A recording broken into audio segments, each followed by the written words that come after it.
Mary Shelley's Frankenstein runs rampant with questionable ethics and analyzes the morality of science and its progression. The story begins with scientist Captain Walton when his ship gets stuck in the frozen Arctic waters while on a quest to make scientific discoveries. He finds the tired Victor Frankenstein on a dog sled, chasing a large monster across the snow. After bringing Frankenstein aboard, he shares his story. Growing up in Geneva, Switzerland, with his friend Clairvaux, brother William, cousin Elizabeth, and maid Justine, Frankenstein becomes a scientist and creates a creature out of body parts from a graveyard.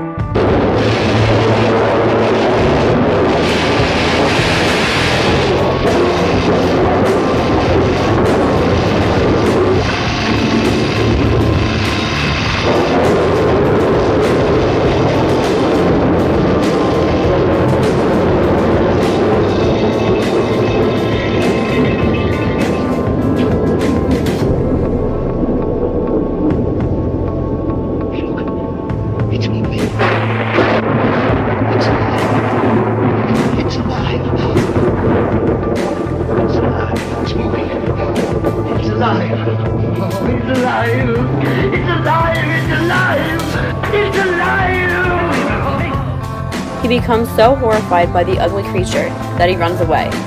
While the monster is left alone, he gets driven out of town for being so gruesome and ends up living in a shed against a cottage in the woods.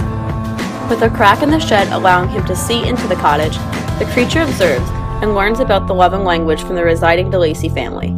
After months, he decides to introduce himself to the blind father. When the children return home, they are also disgusted and drive the creature away. Angry at Frankenstein for giving him a horrible life, he returns to Geneva to find him and ends up killing William out of revenge. He places the locket William was carrying on Justine, so she gets convicted and murdered as well. Once the creature finds Frankenstein and explains what his life has been, he demands that he makes a female creature for him to run away with. Frankenstein agrees, but destroys the female creature before she is finished, since she is so gross. The creature is of course angry and swears revenge. He kills both Clairvaux and Elizabeth. Frankenstein now devotes his life to finding the creature to destroy it, which is how they end up chasing each other on the dog sleds.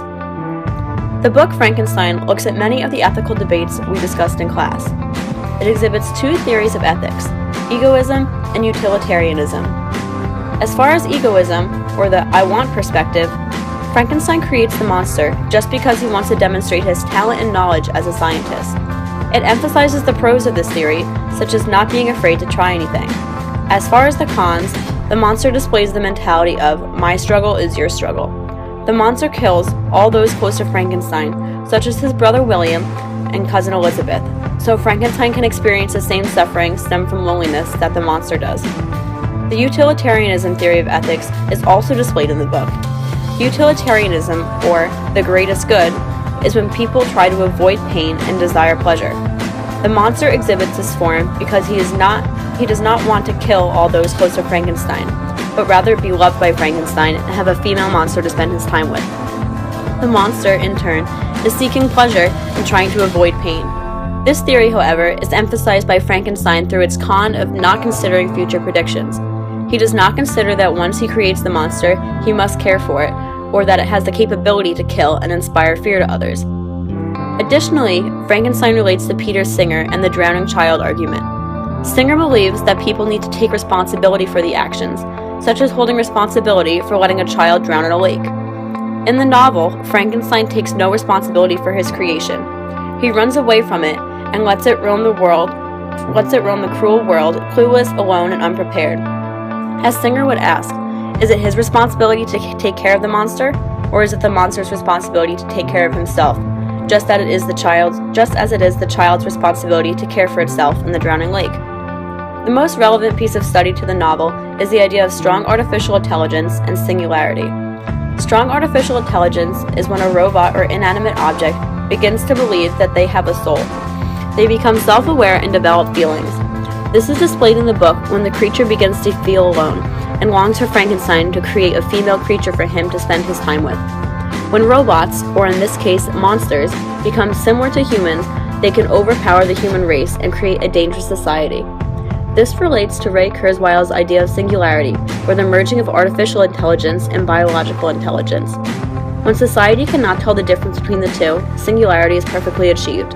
Singularity would be achieved in the book if it weren't for the creature's distinct and ugly features. Otherwise, he behaves exactly like a human after learning the basics such as love and language.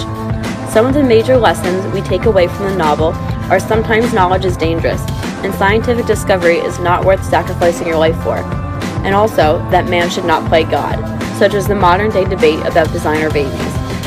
So I'll end on one final question. Does the progression of science and its ability to think, feel, and do scare you?